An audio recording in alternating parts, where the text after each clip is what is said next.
Presiden Joko Widodo menerima gelar sebagai Bapak Konstruksi oleh Gabungan Pelaksana Konstruksi Nasional Indonesia (GAPENSI) dalam acara refleksi dan catatan 10 tahun pemerintahan Jokowi di bidang konstruksi, infrastruktur, dan investasi di Jakarta Rabu 31 Juli. Penganugerahan gelar tersebut ditandai dengan pemberian helm baja oleh Ketua Umum GAPENSI kepada Presiden. Selama era pemerintahannya, Presiden Jokowi mengklaim World Competitive Ranking Indonesia mengalami lompatan besar dari urutan ke-47 ke urutan 27. Kenaikan peringkat tersebut, kata Jokowi, menjadi alasan utama banyak investor yang mau berinvestasi di Indonesia, sebab konektivitas dan infrastruktur yang baik menjadi kunci utama dalam menarik minat investor.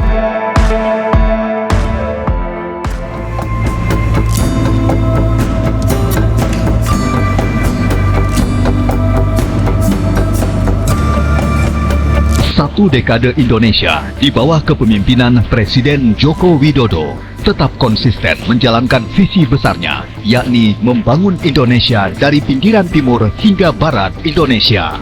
Mulai dari wilayah 3T, terpencil, tertinggal, terluar, dan perbatasan.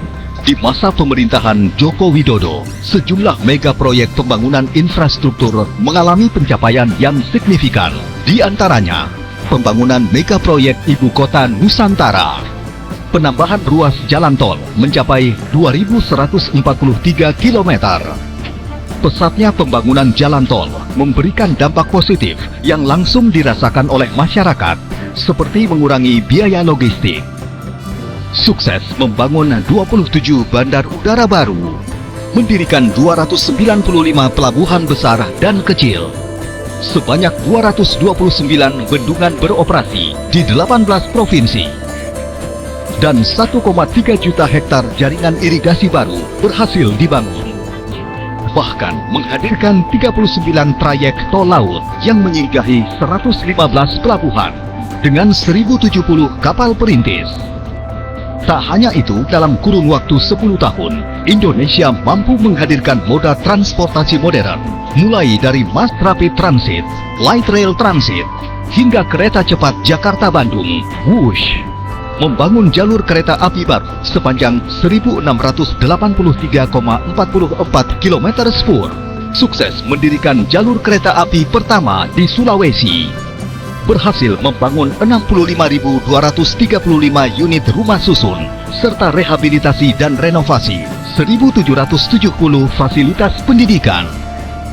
Salah satu penopang dari pencapaian yang begitu luar biasa ini adalah peran Gabungan Pelaksana Konstruksi Nasional Indonesia, GAPENSI, telah berkontribusi besar terhadap peningkatan standar kualitas proyek-proyek infrastruktur di Indonesia dengan memastikan tercapainya target-target pembangunan nasional, sehingga tercapai pembangunan Indonesia yang inklusif dan berkelanjutan. Masifnya pembangunan infrastruktur di Indonesia telah mendorong masuknya investasi pada sektor konstruksi, perumahan, dan transportasi. Badan Koordinasi Penanaman Modal mencatat total realisasi investasi periode 2014 hingga 2023 adalah mencapai 8.198,42 triliun rupiah. 10 tahun sudah kepemimpinan Presiden Joko Widodo membangun mega proyek infrastruktur secara merata di Indonesia, tak sekadar pembangunan fisik, namun juga sebagai investasi strategis dalam mendorong pertumbuhan ekonomi dan kesejahteraan masyarakat untuk melangkah ke arah masa depan yang lebih makmur, adil, merata, dan berkelanjutan.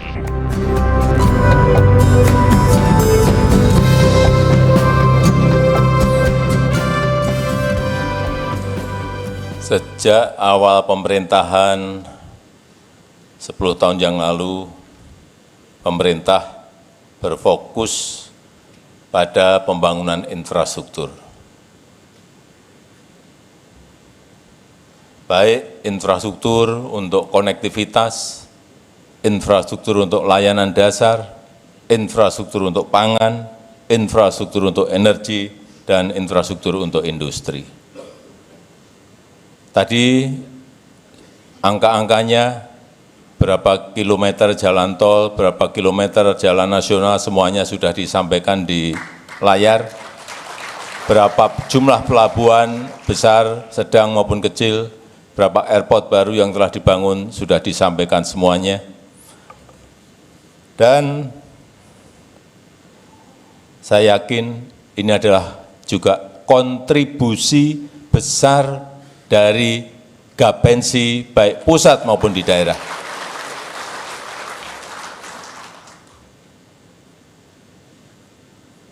Saya hanya ingin titip pada Gapensi bahwa membangun infrastruktur itu bukan hanya membangun beton-betonnya saja. Bukan hanya membangun asal jadi saja tetapi tidak ada manfaatnya. Kita tahu dari pembangunan infrastruktur ini, World Competitiveness Ranking kita naik dari 34 melompat ke 27. Daya saing, itu yang ingin kita raih dari pembangunan-pembangunan yang ada. Selain tentu saja kemanfaatan dari infrastruktur itu untuk rakyat. Karena kita memang sekarang ini berkompetisi, bersaing dengan negara-negara lain. Begitu konektivitas tidak baik, begitu infrastruktur tidak baik, siapa investor yang mau masuk ke Indonesia? Tidak akan ada. Karena infrastruktur menjadi kunci bagi datangnya investasi, tetapi juga akan mengurangi biaya logistik